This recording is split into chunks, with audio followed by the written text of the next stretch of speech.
एक असा माणूस ज्याने खऱ्या अर्थानं मुंबई पुण्याला जोडलं, एक असा माणूस ज्यानं बक्षिसात मरण मागितलं, एक असा माणूस ज्यानं इंग्रजी जुलमी राजवटीला शर्मेनं मान खाली घालायला भाग पाडलं. अर्थातच मी स्वातंत्र्यवीर शिंगरोबा धनगरांबद्दल बोलतोय. सह्याद्रीच्या कडेकपाऱ्या आणि आडवाटांची खडानखडा माहिती असणारा हा माणूस आज मिसिंग लिंक लोकांसाठी खुला झाला. जगातला सगळ्यात रुंद बोगदा म्हणून त्याची Guinness book of world record मध्ये नोंद झाली. अभियांत्रिकीचा एक उत्कृष्ट नमुना म्हणून या बोगद्याकडे पाहिलं जात आहे. पण हा मार्ग शोधण्याचं खरं श्रेय जातं ते स्वातंत्र्यवीर शिंगरोबांना. ते कसं? यासाठी आपल्याला इतिहासाची पानं जरा चाळावी लागतील.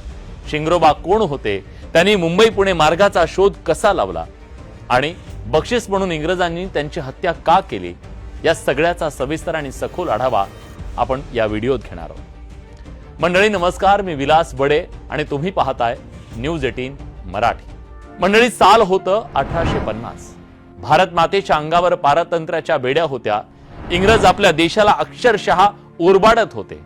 देशातलं धन धान्य मसाले आणि प्रत्येक मौल्यवान वस्तू लंडनला पाठवण्यासाठी त्यांना गरज होती ती वेगवान कनेक्टिव्हिटीची. याच गरजेपोटी 16 एप्रिल 1853 रोजी देशात पहिली रेल्वे धावली, बोरी बंदर ते ठाणे. पण इंग्रजांचा खरा टार्गेट होता ते थेट पुणे गाठणे.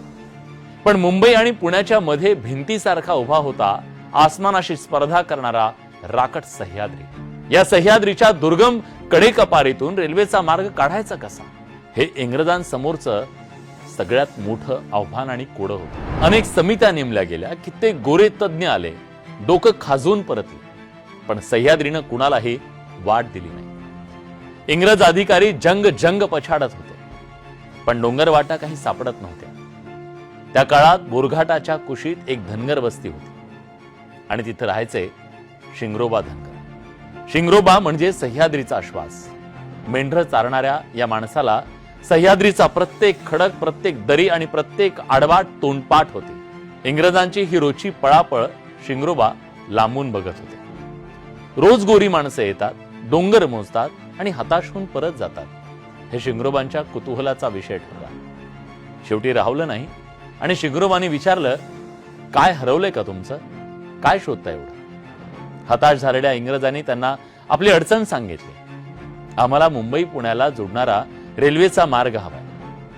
हे सांगताना त्या गोऱ्या अधिकाऱ्यांनाही स्वप्नात वाटलं नसेल की या डोंगराच्या राजाकडे त्याचं उत्तर देऊ.